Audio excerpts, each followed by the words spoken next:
Assalamualaikum, sahabat-sahabat yang dirahmati Allah. Sebelum kita memulai perjalanan luar biasa dalam video kali ini, kami mengajak Anda untuk meninggalkan sholawat dan hajat di kolom komentar, biarkan doa-doa itu mengalir dan menyertai kita semua. Siapa tahu, di tengah kajian penuh hikmah ini, Allah mengabulkan segala keinginan dan doa Anda. Jangan lewatkan video menarik ini yang penuh dengan wawasan dari para ulama, yang bisa jadi membuka pikiran dan hati Anda.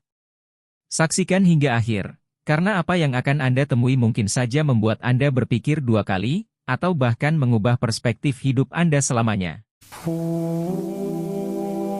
Depresi bisa terjadi dengan bermacam-macam sebab. Dan ada itu. Sehingga terganggunya mentalnya. Dan jika semakin parah bisa membahayakan kepada dirinya dan membahayakan orang lain.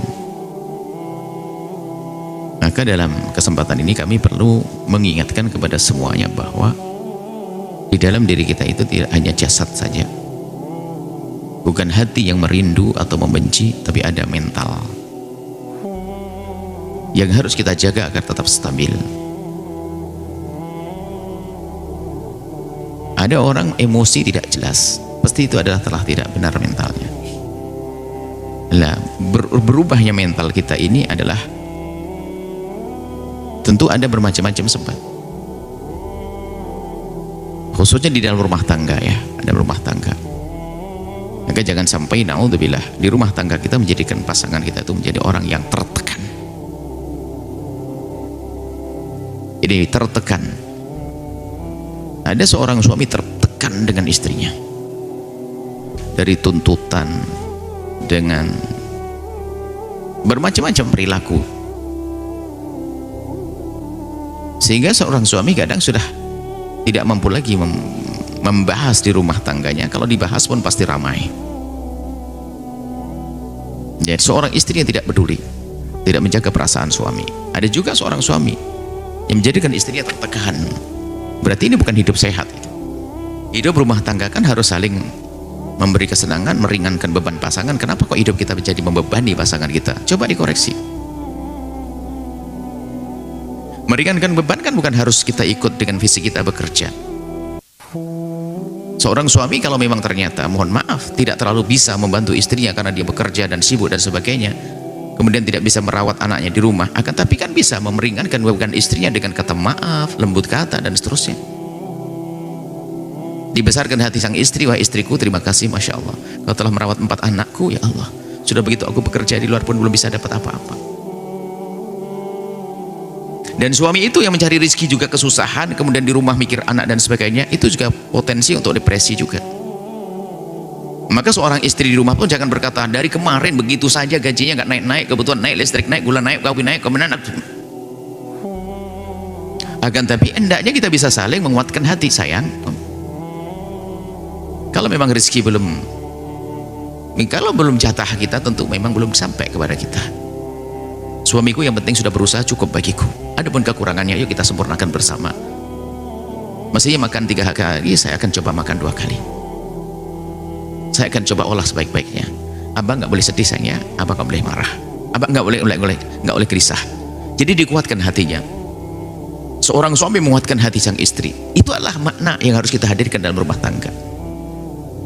Itu seorang suami bisa depresi, akhirnya marah terus kalau pulang ke rumah karena stres. Di rumah kerjaan nggak kelar-kelar, ya, di luar pekerjaan nggak dapat, belum lagi dibohongi sama teman dan sebagainya. Di luar tak saja istrinya keluar taringnya, wah, tolak pinggang segala macam, ya stres. Dia depresi karena suami istrinya semacam itu. Dan istri itu karena melihat suaminya begitu juga mulai banyak menuntut, itu jadikan mental kita beban juga. Karena seolah-olah kerjaan kita pikul sendiri. Apalagi apa? Makan. Suami tidak punya nafkah. Padahal bukan suami tidak cari uang. Suami belum bisa menafkahi dengan maksimal. Akhirnya sang istri tabungannya jebol, ngerawat anak dan sebagainya. Itu semakin marah. Akhirnya membuat mentalnya berubah. Di saat mulai berubah, dia sudah nggak bisa menahan emosinya yang semula biasa saja dia tidak akan marah, hari itu mulai naik volumenya, emosinya mulai naik.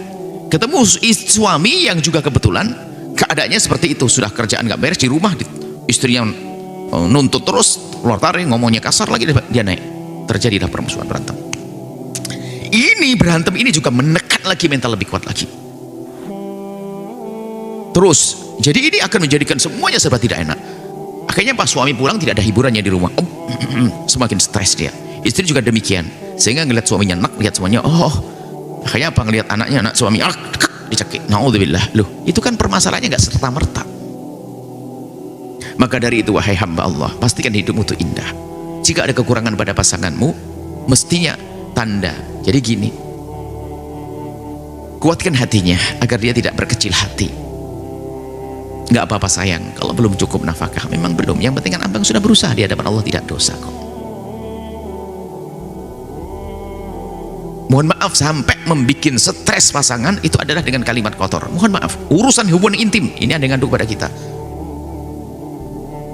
Seorang istri tiba-tiba mengomentari suaminya, mohon maaf, ini kalimat sederhana, kamu nggak hebat, urusan hubungan suami istri. Ternyata di saat dikatakan seperti itu, sang suami tersinggung, di permainan berikutnya sudah hampir tidak bisa. Sama seorang suami mengomentari, mohon maaf, ini mulut kotor ini mengomentari, mohon maaf, istrinya katanya, kamu begini, dengan kalimat yang menyakitkan, tersiksa dia. Sehingga di saat mau berhubungan suami istri itu takut nanti akan keluar kalimat itu lagi. Terus itu juga membebani. Sebenarnya kuncinya dari mana sih hal-hal semacam ini? Tidak menjaga lisan, tidak menjaga perasaan. Kalau hidup kita betul-betul seperti diajarkan Nabi, menjaga perasaan, tidak akan terjadi seperti itu. Suamimu itu, hei istri yang lagi kurang rezeki, suamimu itu di saat pulang tidak membawa uang itu sudah sedihnya luar biasa. Jangan sampai ditambah sedih dengan mulutmu yang masam, sama taringmu yang keluar, sama tolak pinggangmu, apalagi sambil berpaling wajah. Tuh, sama. Istri di rumah dengan capek yang luar biasa, sudah capek ngurusi anak dan sebagainya. Sang suami ngomong, sayurnya nggak enak, nggak seneng. Loh, ini kan tersinggung sudah. Seberat permasalahan ini jangan dianggap sepele, akhirnya menumpuk itu nanti. Tapi sekarang cara hidup kita terubah. Kalau ada istriku yang bakal minder, bakal tidak, ini justru aku balik. Tidak usah dicaci tentang masakannya, tidak usah caci tentang Masya Allah. Sampai mohon maaf stres itu. Kamu sekarang kok kurus banget sih? Atau kok kamu gemuk banget sih? Kok rambut itu? Ini mohon maaf. Itu jangan dianggap sepele. Bagi sebagian orang kadang menjadikan itu stres. Tapi bagi seorang yang hebat, kalau kita ini dikatakan seperti itu, kalau Anda dikatakan suami begitu, ya tenang saja. Jangan sampai terpengaruh. Kalau terpengaruh berarti kita mencari penyakit sendiri, jadilah orang kebal, tidak gampang tersinggung. Sisi lain memang tadi nasihat, tolonglah suami istri itu saling menjaga. Saling menjaga, baginda Nabi sangat menjaga pasangan. Tidak ingin Nabi itu punya sesuatu yang tidak ingin punya kalimat-kalimat yang memberatkan kepada pasangan. Urusan ibadah pun juga begitu. Bagian Nabi Muhammad sholat banyak baru setelah malam, setelah Nabi surat berrakaat baru dibangunkan Siti Aisyah, supaya tidak memberatkan. Dan hidup itu harus seperti itu, indah. Nah kemudian setelah kita mengerti ilmu ini, jangan sampai kita itu sukanya kita membani. Saya ingatkan pada suami, ngandung itu berat loh Pak ya. Saya bayangin perut saya adalah bayi 8 bulan. Waduh, beratnya kesana kemari. Melahirkan taruhannya nyawa, nyusui, Masya Allah, berat. Makanya seorang suami yang akalnya sehat nggak bisa bentak istrinya seharusnya seperti itu. Biarpun ternyata istrinya punya perilaku yang tidak tepat, cerewet, ingat bahasanya dia telah mengandung anakku berbulan-bulan. Tidak, aku harus sabar sesaat. Sehingga dengan sabarnya, dengan akal cerdasnya, emosi istri juga makin terkontrol. Karena apa? Tidak mendapatkan reaksi. Jadi sekamnya itu bara apa, kayunya itu tidak kena bakar, jadi aman. Nah seperti itu dalam hidup tuh, seperti itu. Kemudian menjadi beban itu kalau menganggap dari anggapan, sebetulnya berat itu dari anggapan. Contoh merawat anak. Ada seorang bertanya kepada kami dengan nada emosi, Buya, gimana sih sebetulnya itu tentang kewajiban merawat anak? Apakah memang suami itu nggak ada kewajiban merawat anak? Masa Maksudnya ibu di rumah itu yang rawat anak saya, mandikan saya, semuanya saya. Ini perempuan. Seorang ibu bertanya. Dan dalam hati saya memang laki-laki itu salah membantu anak istrinya, saya tidak. Cuman saya yang memberikan pertanyaan kepada perempuan tersebut dengan pertanyaan sederhana. Ibu, itu anak siapa? Dia hanya ngomong, anak saya. Loh, terus? Kan anaknya ibu, kenapa ibu pusing? Tapi kan sudahlah, anak ibu kan. Legakan hatimu dengan kesadaran bahwasanya itu anak ibu. Sehingga biar ibu tidak menjadi emosian kepada suami. Nah, baru nanti masalah menyadarkan suami, ingat suaminya babnya beda. Nah, jadi depresi di keluarga itu permasalahannya adalah tidak saling menjaga perasaan. Atau dia sensitif, gampang tersinggung. Makanya jangan Anda gampang tersinggung. Kalau memang pasanganmu suka menyinggung perasaannya, anggap saja itu kayak duri, memang lidahnya kayak duri, ya sudah, kalau memang sudah tahu kayak duri begitu ya tinggal kita bagaimana menghindar saja. Yang sudah tahu yang sifatnya begitu, kan ada orang baik hati tapi lesannya tidak baik. Kalau memang sudah begitu ya jangan dipikirin. Kita menguatkan hati, menguatkan mental. Biarpun itu salah, nggak benar, makanya jangan sampai kita ini nyuruh orang sabar, kita sendiri tidak mau mencoba untuk berperilaku yang baik. Ini, kamu harus sabar, memang aku begini dong, ini kan kurang ajar ini. Ya kalau sudah kamu sadar begitu, berbuat dong. Memang nasihati urus sabar juga sah, tapi kita sendiri berubah. Di rumah kita, kalau di samping rumah, mungkin kita rumah, di dapur rumah kita itu ada satu lantai, cuman di situ mungkin karena rumah pegunungan ada batu yang nonjol begini, sehingga mau dipangkas nggak bisa, ditinggikan terlalu banyak, sehingga itu kita pernah kesandung, sampai tumpah, coba jatuh itu. Jadi kalau kita ngelewati itu tinggal minggir saja, nggak usah marah-marah, gara-gara kau batu tuh, ini batu kurang ajar, itu stresnya kita. Sama kalau suamimu ngomongnya kasar, tapi kan dia ada baik hatinya juga. Jadi jangan gampang kita itu menghitung satu demi satu perilaku pasangan. Anak saya, ini saya, nafkah saya nggak dapat ini. Loh, dia tidak beri nafkah bukan karena tidak mau, akan tapi karena memang dia tidak bisa. Memang kalau kemudian permasalahan, anggap suami saya pelit. Baiklah, suamimu pelit, oke, pelit. Tapi jangan sampai pelitnya suami itu menjadikan kau stres. Dan kalau selagi dirimu sudah punya uang ya kau cukupi. Ada masalah permasalahan berlanjut atau tidak, ini nggak usah pakai gampang stres-stresan. Jadi kita perlu pandai menghibur diri kita hari ini. Karena permasalahan terus akan menumpuk, itu menjadikan rumah tangga itu tiba-tiba berantem tidak paket. Permasalahan sedikit ribut, ribut, dan itu akan sepele. Ributnya itu akan menjadikan semakin kuat tekanan depresinya, tekanan mentalnya itu akan menjadikan sebab seorang ibu kenapa membunuh anaknya, bahkan kenapa mungkin bercita-cita membunuh suaminya. Atau mungkin naudzubillah bunuh diri, lihat di mana tempatnya, neraka. Jadi gak akan seorang punya iman masuk wilayah bunuh diri, dia ingat Allah kok. Nah karena kalau bunuh diri biarpun sebesar apapun depresi, itu sebetulnya karena dia sudah tidak menganggap tidak ada solusi, tidak ada Allah. Sebesar apapun depresi, makanya jangan masuk depresi. Jadi kita harus pandai menghibur diri. Bagaimana kita itu adalah bagaimana menyikapi permasalahan kita, supaya kita tidak merasa tertekan.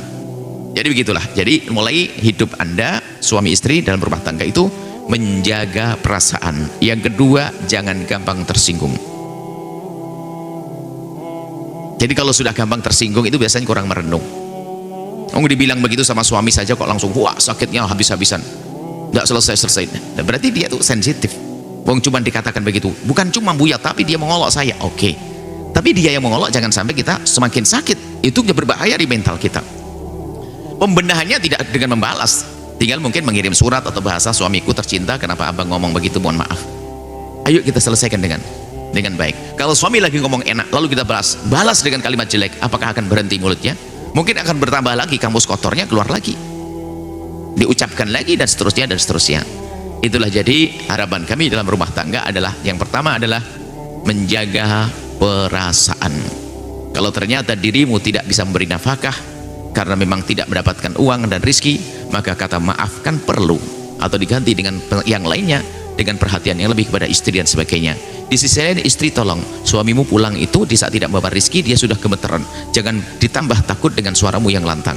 Begitu sebaliknya seorang istri ya, di saat mungkin ada kekurangan dalam dirinya ya, dia jangan ragu untuk mengatakan maaf kepada suami ya, dan diganti dengan pelayanan yang lainnya, dengan pengabdian yang lainnya, sehingga hidup itu akan mudah dilewati, tidak dikit-dikit marah dan emosi.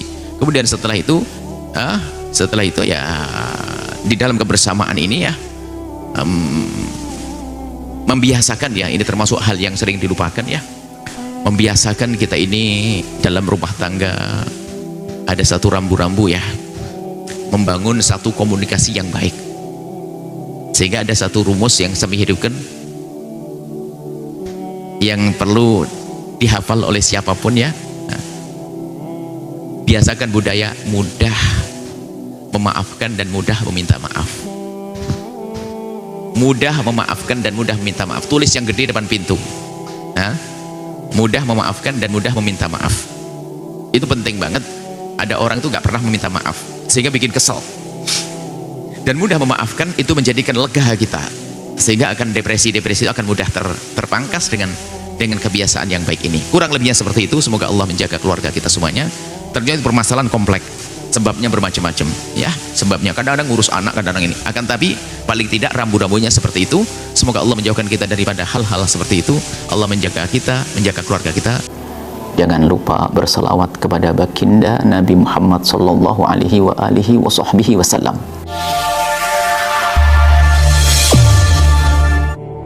Jika kajian ini bermanfaat, jangan lupa untuk like, komen, dan share agar semakin banyak orang yang mendapatkan ilmu dan inspirasi dari video ini. Jangan lupa juga untuk subscribe channel ini agar tidak ketinggalan kajian-kajian menarik lainnya. Terima kasih sudah menyimak, semoga bermanfaat, dan sampai jumpa di video berikutnya.